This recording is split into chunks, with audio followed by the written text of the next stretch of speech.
welcome back. I can guarantee that there are not many times you see what you're about to see on live television. Literally, it's a show about royalty with a cause. And that's why we have our traditional rulers at the highest level joining us right here in our Lagos studios. There was a conference of African traditional and cultural leaders on gender-based violence prevention with the theme Driving Norms, Change and Prevention Through Cultural Custodianship. And at the very peak of this conversation are the persons who are the custodians of our heritage. Joining us right here in our Lagos studio, we have the honor of having with us His Royal Highness Alhaji Dr. Haliru Danusa, is the Emir of Shonga in Kwara State. Thank you, sir, for coming to my program. Thank you for coming to the program. We also have, he doesn't need an introduction, His Royal Highness Alhaji Muhammad Sanusi II, the Emir of Kano. Thank you, sir, for coming on the program. Thank you. We also have His Royal Majesty Igwe Mekachebe, the Obi of Onitsha. Thank you, sir, for coming on the program. Thank you. It's literally an avalanche of royalty, and so we're very pleased to have you here. So let me start with you, sir. I thought start from the top. Sir? I thought start from the top. No, it's fine. Okay, so I can start with you. Anyway. As custodian of the heritage of the people, we're super excited to see that you are the vanguard of leading the cause against gender-based violence. And when I saw the listing and the advocacy and seeing that you are the vanguard, I mean, the royal fathers are the vanguard of all of this, I just tried to wonder to myself, how urgent is the conversation you're having around gender-based violence now, and why this is important at this moment? It's very urgent. More urgent because you cannot continue to have about half of your population not producing, not being productive. And gender-based violence is about a gamut of issues that have gender as a basis, both male and female, but largely affecting male because of patriarchy, because of all sorts of things. So issues about emotional, ecological, physical, all those actually are very important. Then there are other harmful traditional practices which really should be gone at this age, but are still being practiced and causing harm. Issues like child marriage. When I'm talking about child carrying a child, you see, then you know what we're talking about. We're not discussing debate about age, but a child is a child. And then issues, so many issues, which we all know are not quite favorable to particularly the woman, but young boys also get affected. It's a very urgent conversation, and as we go along, I'm sure we'll talk at various aspects of it. Quite urgent conversation. I also like your take, Emir, as well. I know you have been very vocal, unapologetic about your position on some of these things, and the norms and the practice, because the argument sometimes, I'm happy traditional institution is well represented. The argument sometimes is how to sustain cultures and norms in modern times. So sometimes there's a conflict, and sometimes you want to look for a nexus between both. So from where you sit and what you have done so far as senior traditional ruler at the highest level, what are the challenges you're seeing practically that has not been easy to resolve based on those norms, and what is happening today? Well, first of all, I think if you take it from a purely philosophical view, the idea of a static culture does not exist. Culture itself is dynamic. What is acceptable in a culture in a particular time and place may be unacceptable in the same society at a different point in time. That's the first thing. The second thing is who defines culture? It's usually defined by those who are in power. It's a question of the definition and the view of those who at that material point in time wield the power. So in a patriarchal society, culture is defined in the interest of the men because the men are the ones who control society. And as you begin to have shifts in power dynamics with education of women, with enlightenment, with a new interaction with other societies, okay, those things change. So my view is that there is nothing like a static culture that we must hold on to, and that is sacrosanct, and irrespective of what the values of society are, those will not change. So that's the first thing. The second thing is from the perspective of my society. are you really interested in preserving a culture or living by an ideal? So we are a Muslim society. And I keep saying, okay, if you tell me, for example, that domestic violence is part of your culture, well, show me where in the Quran or the Hadith or in the jurisprudence of Islam, okay, it is allowed for you to have violence against your wife. You're a Muslim society. And as you begin to understand the difference between what your religion teaches you, what your faith teaches you, and you're supposed to be a Muslim primarily, and what you may have seen happen in your environment, you begin to change. You begin to accept as a Muslim. So I think the dynamics of culture are important. This idea that you have something cultural that will not change it's a myth. Culture is always dynamic, and it is never neutral. It is imbricated in a whole set of power relations, and as these power relations change, and as we unpack them and understand them, we begin to see changes in culture. I think it's really cheery to see you speaking about these things, and I know it will carry a lot of weight for Nigerians who are watching. And I want to come to you, Your Royal Majesty, and ask, how then can we use culture as a tool to protect the dignity of women and girls? I was looking at the data. It says 1 in 3 of every girl before 15 is faced with that sad reality of gender-based violence. That's 33%. It's quite huge. So how can we use culture, which we've always known to be the bedrock of our society, to then protect our women practically now, sir?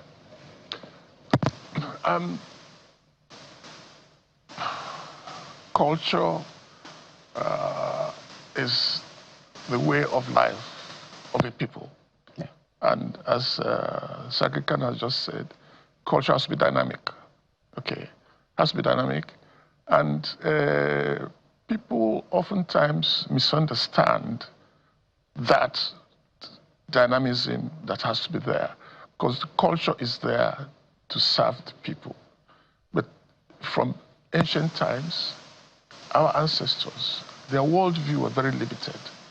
I mean, the sun rising in the east and setting in the west was mystery, but now we know. And there are certain health issues that were seen as taboo, but we know that they're not taboos anymore. So first of all is education, to enlighten our people in terms of what are the true core elements of our cultural traits. And as time goes on, in my own community, and I'm sure in every other community, certain elements that don't make any sense today are discarded. Okay, and we have the authority in our community, with the traditional council, to make decisions. And so we're using culture to protect not only girls and women, protect everybody. The widowers, the disabled, the down and out, people who are unhealthy. We use culture to protect all of them. And it's all about our coming together within our community, the way we organize, and taking care of each other. And we have our rules and regulations, our guidelines, and people who act otherwise, the system calls them to order. And it's working for us. We have a very robust organization and activity organized to transform our community, effectively, to bring it up to the 21st century. That's what you're working on. Amazing. And I like that you mentioned that we're in an age where people would most likely consult AI before they consult the Oracle. I mean, then it used to be Oracle first, but now people go to AI before Oracle. So clearly things are changing so fast. But we still cannot discountenance the power, the impact, the influence that you wield. And it takes me to my next question. From your experience now and from the work that you've done, what role do you think traditional leaders play that laws and policies cannot play? Yes, we may have the laws, we may have the policies, but sometimes it doesn't quite trickle down. So how are you able to bridge that gap that laws and policies are not able to bridge? Well, we're at the theater of events, we're close to the people. What in medicine called final common pathway. So things come through, development comes through, people come approach us to approach our communities. Let me illustrate one point. If a development agent comes to your community, talks to you about wonderful change, and you say, okay, all right, or you say nothing. When he goes out and convinces people, before they do anything, they come back to you. That's the kind of power of relationship we have with them. We're always there with them. The politician goes and comes, but we're always there. So they listen to us. And therefore, the more enlightened we are about the things we want to talk about, the better we're able to express and get change to happen. So we've had considerable shifts in many issues. For example, when I was in my early days in medical school, we had this issue called a woman has to give birth, take hot water, plenty of salt, and gets into heart failure. And many had lost through that. But they said, no, if you don't do that, the womb will not heal, you will not have further babies. We went through systematic studies. Then now we started a campaign. It's now been wiped out in the northern part of the country. This was when I was a student who did that. So this is a clear example where culture was harmful, but they kept practicing it, and old people believed. So the thing about culture is that sometimes you take it as a religion. You take it that if I don't do this, then I'm not part of a bona fide member of that culture or something like that. So the first thing is to see what effect does it have. Anything that does more harm than good can't be beneficial, cannot be supported by faith, by religion, by anything. And so many things that we do, we can approach them, talk to them, tell them the ills of what's going on, and we get them to, even politics, when you come, they may be able to sway them one way or the other. The important thing is that we're there for the good of our people. However, there's a small fraction that may not quite be convinced, are steeped in the culture itself, and perpetrators of cultural harm. So our part of our own work is also to face those people and get them out of the woods, and so we can work together. So yes, we're able to influence what's happening, and that's why the more enlightened we are, as we here now, then the more we're able to separate and see what's going on and get them to move on. So we have had shifts in many cultural issues. I'm happy, sir, that you talked about what has been done, because my worry, which brings me to the next question, Your Royal Highness. And so for those who are not familiar, so we have, they're not just Royal Highnesses, they're intellectuals. His Royal Highness just recently got his PhD. Congratulations as well. Since this is the first time I'm seeing you to talk about this. But let's talk about... I'm also an undergraduate now. No, we choose to stay with the former. Reading law. We know the numbers are really looking good when it comes to the degrees. But let's talk about some of the challenges that I don't know how you're navigating it when it comes to operating within modern civilization in terms of a democracy where it is government that makes policies. And then as a traditional institution, as a stool, there are certain things you want to push forward, but you may not even have a prosecutorial powers to be able to advance those causes. So you see that this is a norm that is antithetical to the welfare of the people, but because of the limitations of your power given the institution of state, how do you walk around those fine lines to ensure that this is implemented and those things are corrected? Maybe with an example. Okay, so a number of things. First of all, I think this question links up to the last question. And we need to understand that law itself does not operate with the same efficacy in every single area of human endeavor. Okay, so the law is very effective when you deal with instrumental things. You're defining contracts, you're defining rights under a contract, you're defining a crime. That is very clear. When you begin to legislate culture, or legislate in areas that people hold dear and see as much of belief, it becomes difficult. Okay, you have to look at other things. So that's extremely important. When does the law work? And when does the law need other things? Okay, that's the first thing. The second thing is we must avoid single narratives. Not every issue is purely cultural. And some cultures are themselves driven by certain economic circumstances. There's a culture of poverty. For example, if you look at societies where you've got very low levels of literacy, if you look at societies where you've got very low levels of income, it doesn't matter whether they're Hausa or Igbo or Hindi or English, you'd find the same cultures. You find the same violence, you find the same levels of oppression, you find drugs, and these are cultures of poverty that basically begin to change as people begin to get economically empowered. Now, in terms of our relationship with the law is the same part of the broad relationship we have with political society. If we feel there's need for legislation, we should engage the legislators. Those are the ones that constitutionally have the right to make the law.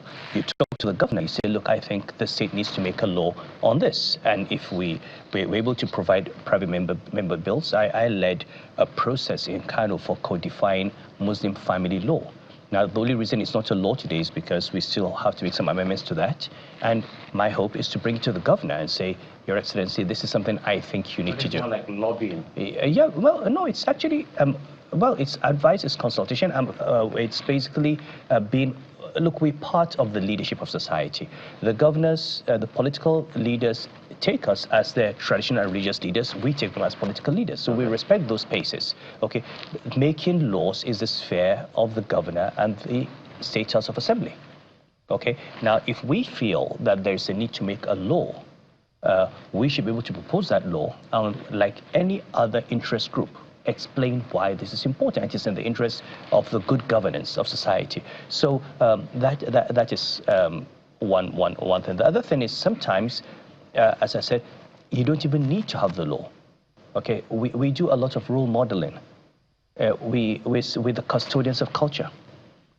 So if people don't want to educate their daughters, for example, and the OB or the Emir basically sends his daughter to school, you know, and she goes to university. Okay, how do you explain that there's a culture that is against girls? We are the custodians of culture, and our daughters are going to school. Okay, and our daughters are working. So sometimes it's not even the law. And when someone says, well, if the Emir's daughter is going to university, why can't my daughter go to university? If, you know, so ultimately, I think our role is more one of doing as much as we can to set the pace, but also working. Okay, you have to be very careful so you don't move away, you don't move ahead of your and lose your community. Okay, so sometimes you've got to be careful not to move too fast. Okay, you need to first of all get them to accept and to understand why these changes need to happen. And working with political society, I think we can do that. Your Majesty, let me come to you, and I'm happy the way His Highness went about how to navigate between the state and the traditional institution. But there's also the part of moral persuasion. He's talked about using modeling as a way to botch some of these norms that have been held for a very long time. I try to emphasize pushbacks because there are people that hold on to things for as long as possible. So talk to us down south where you lead your people. Is that a difficult thing to do, or are there other challenges that is not maybe common that we may not have been able to identify, but maybe moral persuasion or issues around using institution of state or literally advancing through mentorship or role modeling, you've been able to advance those causes? Yes. In some cases, there are pushbacks, okay, and particularly some elements of our culture, of our tradition that has been on for a long time. I'll give you an example. For instance, when I came onto the throne, our traditional burial, which even the church has also emulated, is that you have a wake keep, which is an all-night affair. And then the next day is the interment, which is a big ceremony. And then after that, then is the Thanksgiving service or the third day. So to bury somebody was 3 days of spending money. And the traditional council under me decided we can cut it down to 1 day, 6 a.m. to 6 p.m. Finish. No wake keep, no day after, etc., etc. Fine. We knew that there would be resistance, the women's group, etc. In fact, the women's group will be the biggest resistance. So we then set off a consultation and spoke to the leaders of the women group and convinced them that it's the right way to go. And there's nothing about our culture, our tradition, that is going to be set aside, because everything can be done in 12 hours. They accepted it, then they proposed it to the Traditional Council. It was them that now proposed it to the Traditional Council, and then it was adopted. Initially, there were grumblings and pushback, but today, everybody said it's one of the best decisions that we've made in the past several years. And then the church also has adopted it. That's the interesting thing. Okay. So, yes, any new guidelines or rules, there'll be people in the society who are benefiting from the old system who do not want it to change. But then, consultations, town hall meetings, persistent discussions, and demonstrating the benefits of change, they fall in line. And that's how we get along. Well said. I was just on a lighter note, when you talked about 3 days, now vendors may not be happy with the traditional institutions. But we'll take a break. When we come back, the royalties are here. We'll continue the conversation in just a moment. Stay with us.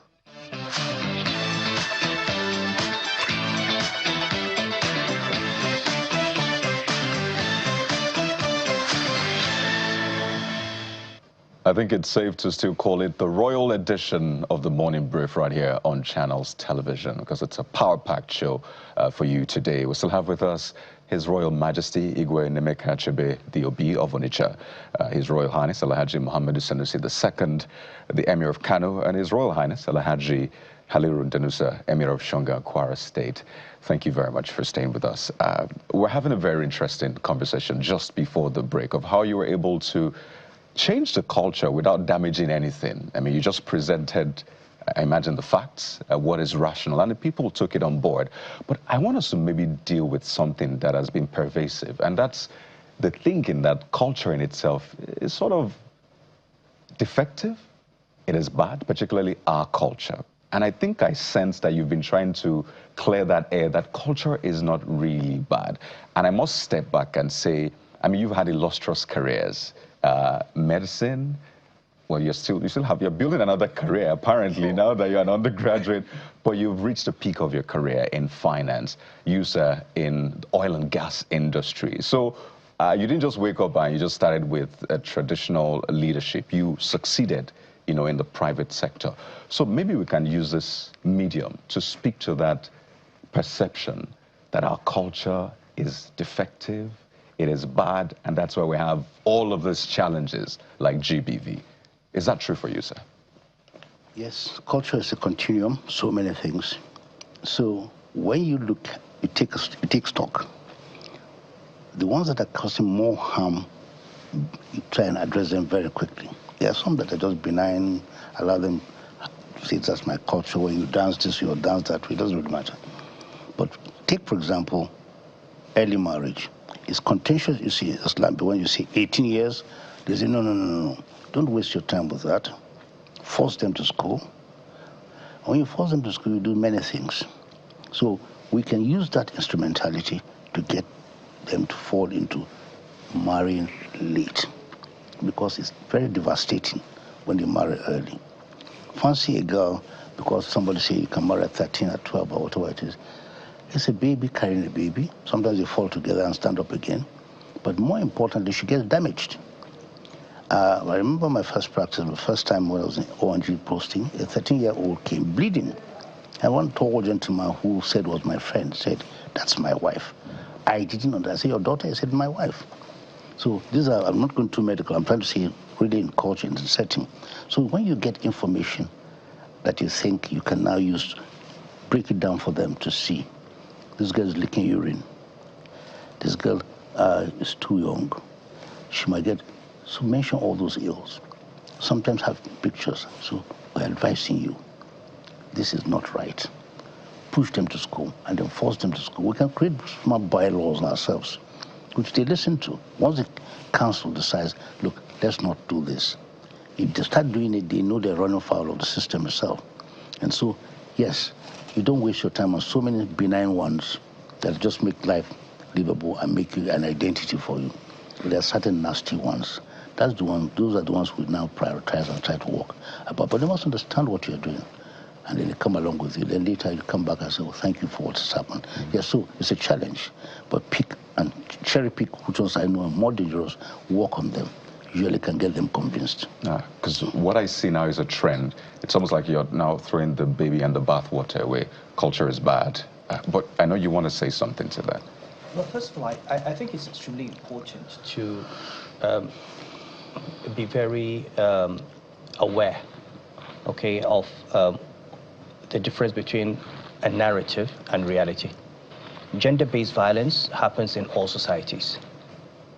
It's not about an African culture, okay? It's about, again, power relations, where you have, if it's against women, where you have men having power and the women are not protected, men will take advantage of that power and oppress them. And in our society, the weak and the vulnerable are victims. You have women who are victims of violence, you have young children, you have the poor, you have the disabled. Okay, they're all victims. If you go to a hospital, you find crippled women, blind women who are victims. You have pediatric sexual abuse. So we need to, first of all, say that as a country, okay, we have citizens and human beings, and they have rights. Those rights are inviolable. You cannot violate them in the name of a culture. You cannot beat a woman because your culture says you can beat her. She's a Nigerian citizen entitled to protection. It doesn't matter what you think, okay, because these are the values that we live by in this time. You cannot abuse a child, okay? We have a universal basic education act. It says every child is entitled to basic education, right? If you take a child out of school, you're supposed to commit an offense. How many people have ever been arrested for taking children out of school? You know why? Because the government has not provided the schools. It's all well and good to talk about child marriage. You go to a village in some parts of the north, and there's a primary school, and that's it. So the girl finishes school at 11. Between 11 and 18, what arrangements have you made for her? There's no secondary school. There's no skills center. There is no provision at all for her life. The poor man basically finds that she's 12, 13. He's afraid that she can go and get pregnant on the road, and the next young man that comes, he marries her off. Okay, so you've got to understand that sometimes these cultures basically reflect poverty. It's not about supply, demand is also supply for education. Let's build the schools. Let us go and make sure that we have the primary schools, we have the secondary schools, we have the teachers. And then let us see if people do not take their children to those schools. So for me, it's very easy to blame culture. It's very easy to blame a victim. When you sit in a city like Kano, you see all the schools, you don't know what's happening in the village, okay? When you go there, I mean, it will take, how many hours it will take a girl to get from a village to the local government headquarters because the roads are not good, because the roads are not safe. We don't have safe environments. So we need to basically understand that some of these things are very, very complex. But as a nation, we need to have certain common agreements, certain values. And in this, we will have got to say, look, it is simply not acceptable for you to beat a woman. Simple. It doesn't matter what you think your culture says. The Nigerian law does not allow you to do it. Okay, there are things that are just unacceptable. You cannot abuse a child. Doesn't matter what you think. Okay, that becomes the culture that we have. Now, many of these things, like I say, are not even cultural. They're just people who take advantage of positions of power and exploit and abuse, and then justify, find some justification in the name of culture. It's a culture of oppression, a culture of violence, and that culture needs to change. Your Royal Majesty. Just give me the question again, please. Yes, the question is about culture fundamentally, because there's a mentality that our culture is bad. That's why we have these things. So we sort of throw away the baby and the bathwater. But consistently, I've seen a narrative, you trying to separate culture, our own culture, from the culture of poverty, for example. culture of violence, which you find around. The Epstein files in a much saner society is showing gender-based violence on another level entirely, and that's in America. They don't have the culture we have here. So I just wanted to speak to that, maybe to add to what I think Saki Kano has said quite a bit about that. What is culture? From my own perspective, is our way of life of a people. Okay, our behaviors, our attitude, our reaction to certain, to circumstances around us, and all of that. And in my community, I tell my people that there's a distinction between what you call mumbo jumbo, that they call culture, which is not, and the real core. If you go back to ancestral times, our people protected each other, our ancestors protected each other. If you claim that the female were, quote unquote, the weaker sex, which we know now they are not, but they were well protected, okay? In our tradition, marriage is between one family and the other. And you give your daughter to the other family, say, treat her as your own daughter. If she does well, acknowledge her. If she doesn't do well, admonish her. But not violence and not beating and none of that. But if it happens, the other family will protect their daughter and so on. So there are clear distinctions as to what is real culture and what people have referred to because of their own bad behavior. I think it is culture, okay? We address it in every manner. In the conference, I gave an example of what just happened in my community, where two brothers, the elder brother beat the younger brother's wife because she was foul-mouthed. That was the description. So there's an emotional violence and there's a physical violence. And of course, the village came together immediately under the village chief and the spiritual head. And they find the gentleman, or they didn't find him, they suspended him from all village activities for 6 months. Interesting. Okay, that's at the village level. Now, it came to the traditional council.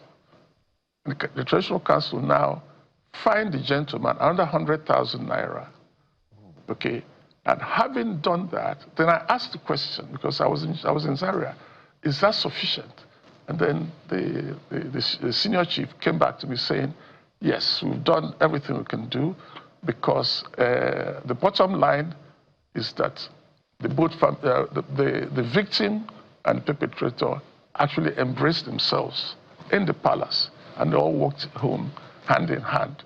So back in the village lifted the suspension. So we worked together. We used the arbitral system because we're all one in the family. We're all one in the Onitsha is one. We're intermarried, we're interrelated, etc., etc. So when issues like that come, we'll convince the perpetrator that he did the wrong thing, and he will apologize. Okay, and then we carry it on from there. Violence and criminal acts must go to the police. We don't condone that. So the beating was mild. Okay, if it was serious, it would have gone to the police anyway, and we'll still take our action as a community. I mean, that's the way we go about it. So by and large, communication, education, every occasion is an opportunity to educate the society. So this event of last week, everybody's talking about it in the community, okay, and with a happy ending. Some don't end so happily, unfortunately, but then that's why we're there, to keep addressing issues as they come up.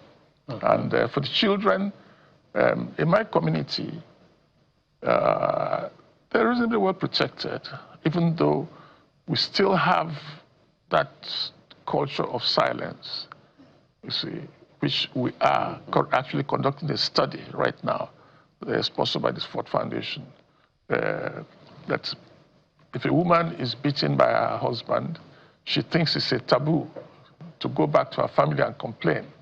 And in fact, her mother may say, in the case of years, oh, don't worry, it's going to get better, so go back, and so on.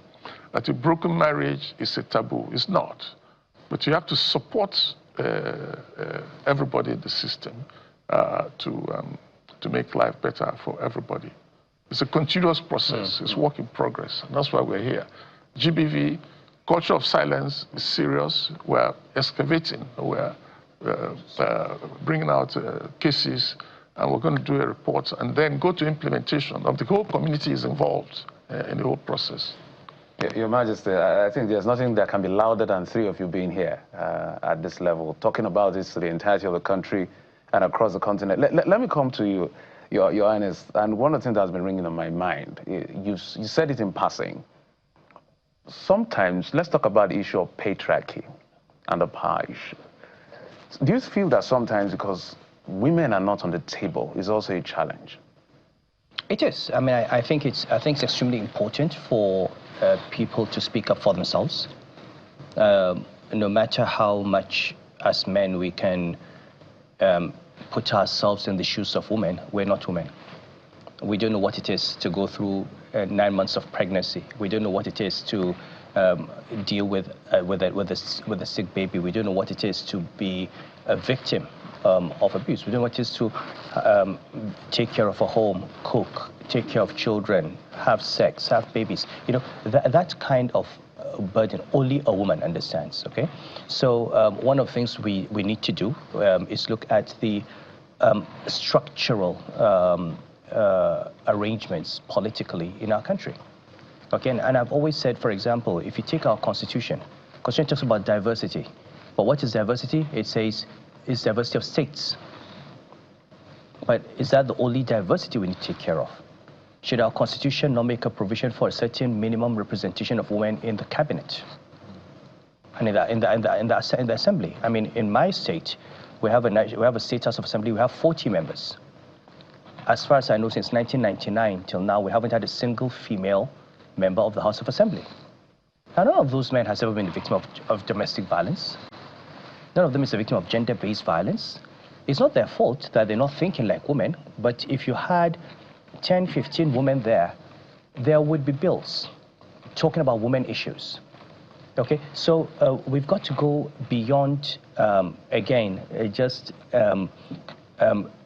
giving lip service to these things and actually take steps, okay, to structurally alter the processes through which these laws are made, and that's how you begin to alter these power relations.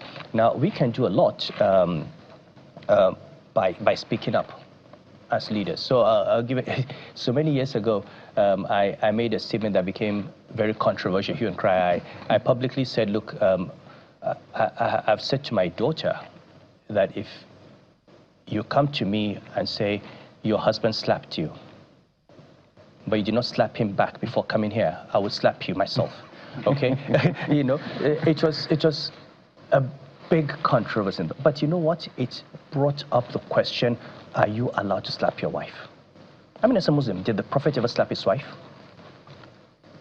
Do we know of the companions that we take as models, anyone who slapped his wife? In fact, what did the Prophet say about men who beat their wives? He said, they are the worst among you. How do you beat a woman and then go and sleep with her? And there was, in fact, a case of a woman who came to the Prophet and said her husband slapped her, and he said, go and slap him back. So where does anybody get that there is a culture in a Muslim society that allows you to beat your wife? Where is the model? So, that's why I say we need to make a distinction between a myth and a reality. Who defines the culture? And people tend to define culture, they tend to appropriate the term culture to justify an existing set of power relations. Yeah, and I keep coming back to that. It's about relations of power. Now, you've got to basically undermine, dismantle those structures. When you begin to have 50% of your cabinet are female, 30, 40% of your... Look, we've got 109 senators. How many women do we have? About 4. 109. You've got 360 members of House of Reps. How many women do you have? And they're starting from a position of a disadvantage. If we've got highly educated women, many of them who are more qualified than some of the people that you have in those assembly, why don't you give them those opportunities? If you've got to have affirmative action, basically create a space, declare certain seats, all female seats. When the proposal came to the National Assembly to have 1/3 women, what did they say? They said, well, you now create a new senatorial district. So instead of having 109 senators, no, the men don't want to give up one seat. You create another seat. So you still have 109 men, and then you can bring in 30 women. But why don't you say in every state, okay, for two terms at least, you have senatorial districts that are designated as all female districts. Let every party put up a woman, and let the best woman win. You'll at least make sure that 33% of your senators are female. And those issues now, they are now on the table. If you're not on the table, you are on the menu. Okay, you'll be eaten. So let them be on the table. Okay, that goes to commissioners, it goes to local governments, and then you begin to see that these issues take a life on their own because they are out there. You are hearing their voice, and you're compelled to listen to them. So unless we understand that some of these things that we call culture simply reflect, okay, relations of power, and begin to undermine the entrenched vested interests, and basically unpack these processes of power, we're never going to have the dynamic. Culture will always move, but we want to make sure that it moves in the direction that we want it to move.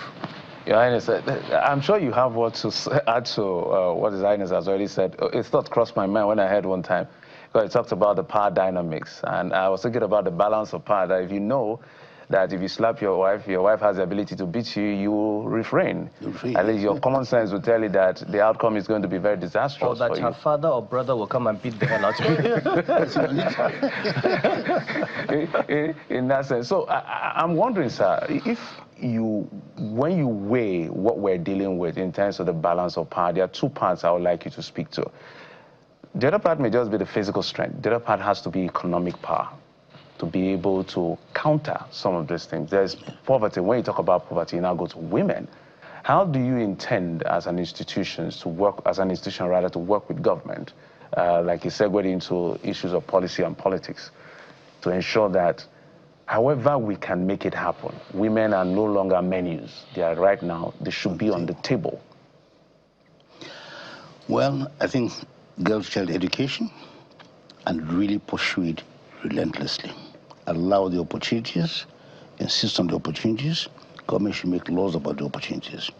Like in many states now, the Child Rights Act has come into being, but I think all the states. So you can really enforce a girl going to school.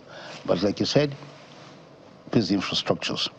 The other part that we mustn't ignore is the male child. Bring him up not thinking of patriarchy, that strength, that issue. Bring them up.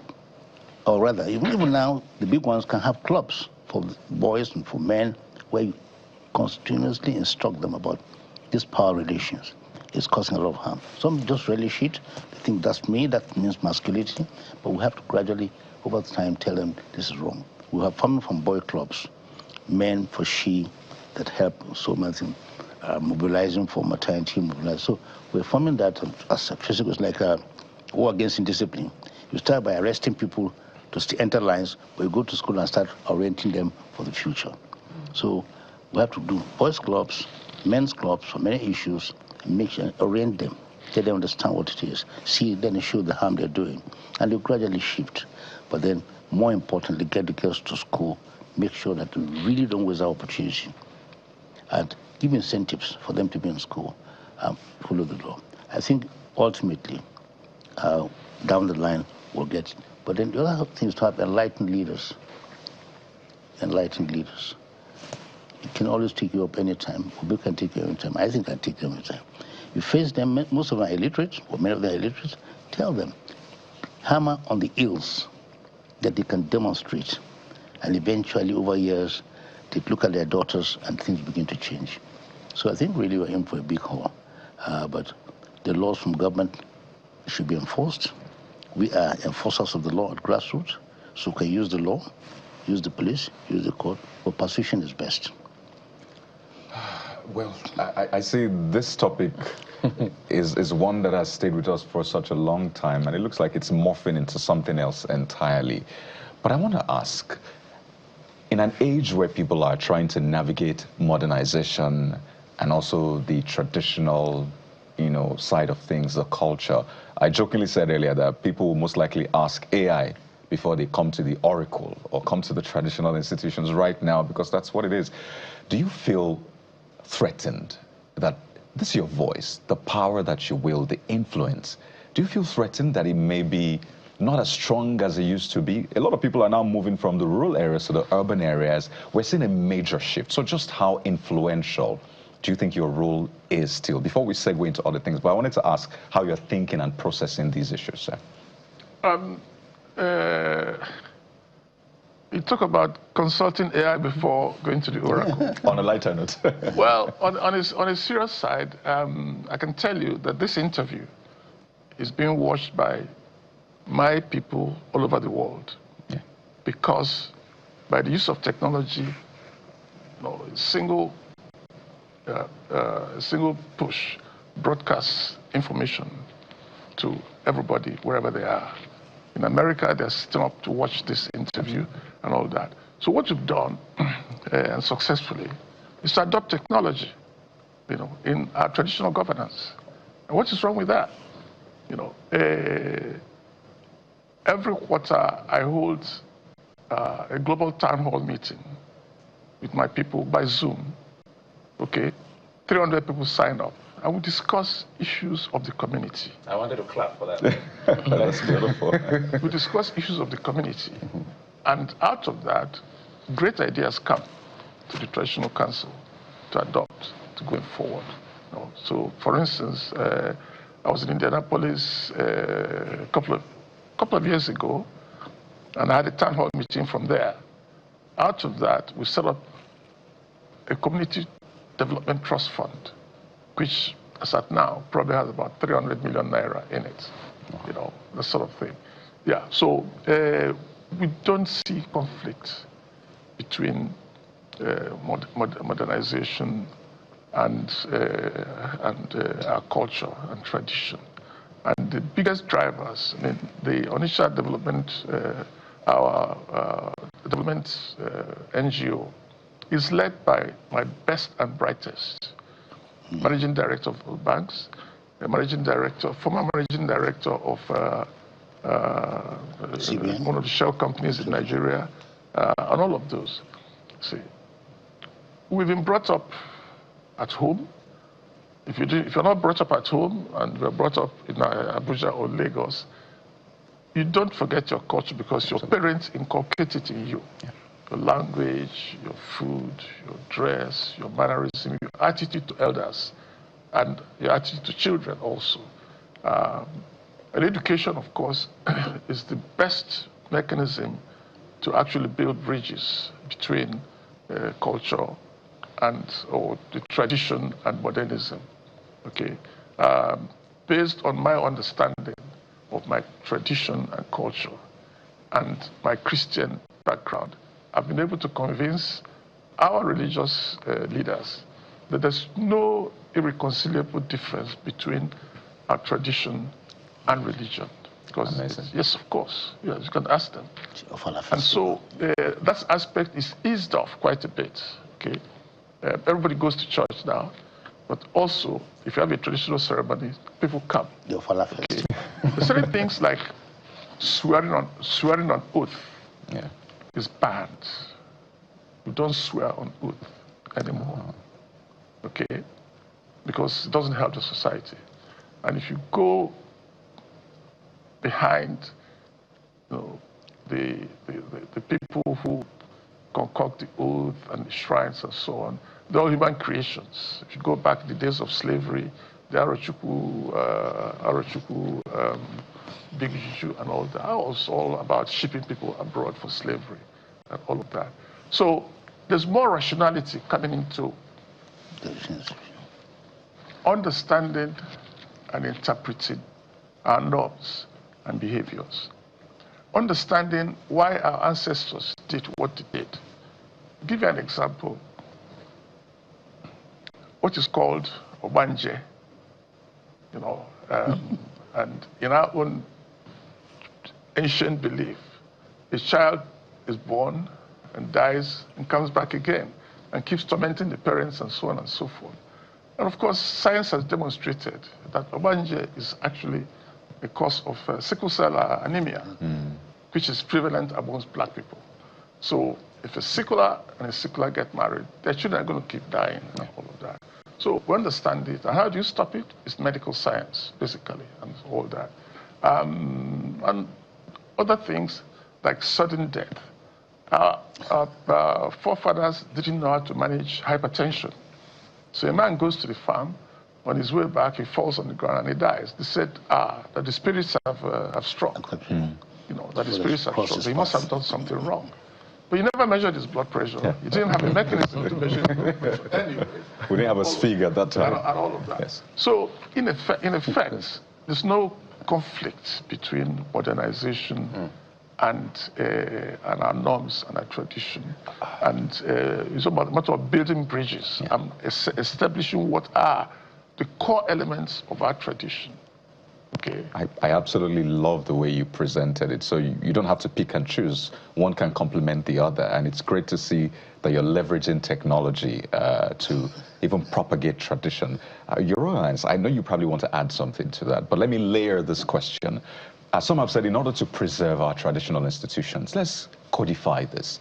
Let's have it in our constitution. So we have bills before the National Assembly, the Senate, and the House of Representatives. One is to formally, recognize and establish the National Council for Traditional Rulers to accord formal recognition to them.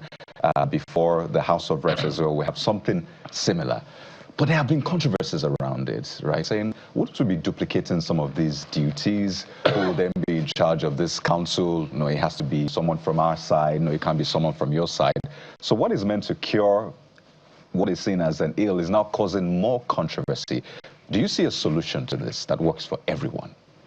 Okay, so I wanted to add something to what the Obi had said. Just one point on that. When you talk about tradition and culture, you also look at the personalities occupying institutions. If you look at all the traditional rulers in Nigeria, you're not going to find anyone who did not go through Western education. Okay, the Sultan of Sokoto was a general, the Shah of Borno was a permanent secretary, the Oba of Lagos, was a senior police officer, Emir of Shonga is a medical doctor, the Obi of Onitsha, oil and gas, I was in Central Bank. So at the end of the day, okay, we're all part of this modernization process, okay, and we cannot separate that. And hopefully, as we go to these offices, okay, we bring to the table everything we have. I mean, I'm an economist. There's no reason why, because I'm an Emir, I should just basically unpack being an economist. I'm still interested in things like poverty alleviation. I'm still interested in economic empowerment. I'm interested in human development issues. And if we're going to use technology to help deal with malnutrition, to help deal with infant mortality, maternal mortality, we should use it. Okay, so that's, I think, just to layer something to what Obi has said. Now, on the question of the Constitution, and I'm going to speak for myself, and what I say is going to be probably not something that everybody agrees with among traditional rulers. Personally, I don't even support this whole move of putting us in the Constitution. You see, look, we already have a National Council of Traditional Rulers. Okay, we're able to, historically, Kano was never part of the East, and Obi of Onitsha was never part of the Sokoto Caliphate, okay?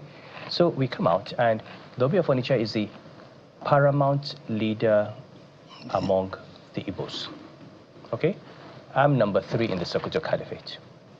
As we come out, he's number 1 among his people. I defer to him. On the simple principle of equality of ethnic groups. Oh, that's interesting. Okay, if I see the entire kingdom, what I call Ife, is no more than maybe 2 or 3 local governments in Kano today. But if he's a paramount leader of the Yorubas, you treat him the way, and I'm number 3, because you give him that precedence. So nobody needs to tell me in the Constitution that if he is the number 1 among Igbo leaders, and I'm number 3 in Sokoto Caliphate, if you come to a place, you give him that respect and say, Obi, please go ahead. That is not something you write in the Constitution. It's something that's cultural. Do you understand? Absolutely. Now, when you begin to legislate these things, you remove that level of flexibility. Okay, because I said culture is dynamic. The relevance we have does not stem from the Constitution. To be honest, if politicians had their way, there'd be no Emirs. There'd be no Obis, honestly. Okay? The reason we exist is because the people want us and people respect us. And so long as we remain committed to our people, so long as we remain interested in their welfare, so long as they see that we are concerned about them, okay with them, we'll remain relevant.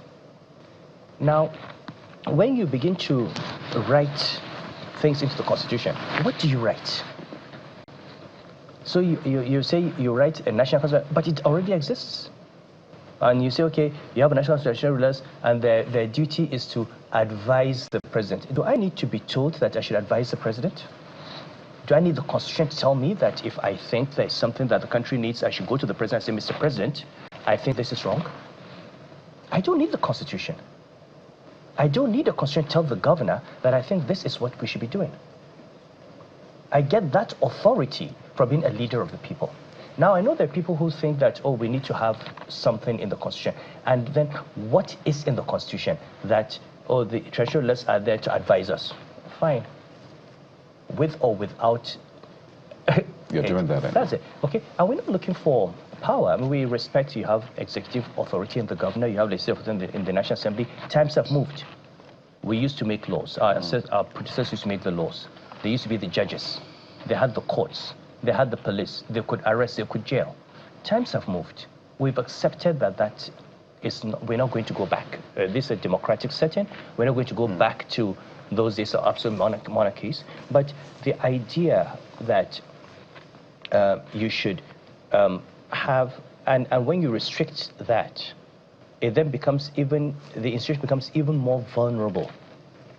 Because then it becomes easy to say, oh, you've gone outside the scope of what was written in the Constitution. So personally, maybe because I don't like being hemmed in by anyone, I don't want to be hemmed in. I want to have the freedom and the flexibility, okay, to go by my conscience and do what I want to do, okay, and then define for myself what I want as a role. And I think, so that's my view. And now, it is not the view of all traditional rulers, but it's my view. So, Your Highness, I understand we have just about a minute or two. So, Your Highness, just your last take on this. Maybe a piggyback from what you said. Do you also stand by support his position, or you have a different position? Well, because the argument could also be the fact that we get worried about interference of political leaders in traditional affairs, and I'm sure everybody's familiar across board. Yes, different strokes for different.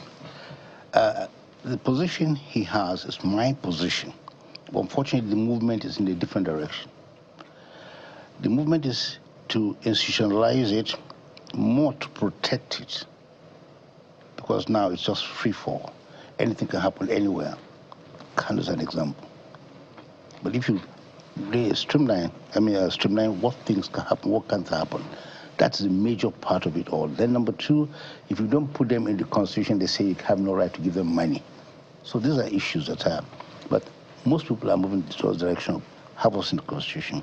We have a rule, but most people say we know our rules. It's defined by us being there and by the people themselves. So these are the two views. But unfortunately, the tide has moved down towards the Constitution. And even as at the moment, it's gone through the House, it's gone now to the Senate. So it's about almost thank your Royal Highness and Majesty. Thank you so much. We wish we had more time because we're planning to have other conversations. No, we limited you. You limited us to this conversation. We tried as hard as we could. The Emir wanted to take us there, and I was very happy until time restricted us. But we must thank you. It was a very productive conversation, and I think we can all build on this for better days ahead. Most thank you. His Royal Majesty Igwe Emeka Achibeze Obi of Onitsha, who has gotten to the peak of his career in the oil and gas industry. The Emir of Kano, Alhaji Mohammed Sanusi II, His Royal Highness, thank you, sir. Economist, former central bank governor, now is trying to get a law degree. And I'm sure in the next few years that will happen. So congratulations in advance, sir. His Royal Highness Alhaji Dr. Haliru Ndanusi, the Emir of Shonga in Kwara State. Thank you, sir. Who is a medical doctor. Thank you, sir. Thank you We appreciate you all. Thank you very much. Right. We enjoyed this conversation, and we hope to have another roundtable with more time to have these conversations. Thank you, sir. Thank you. Thank you.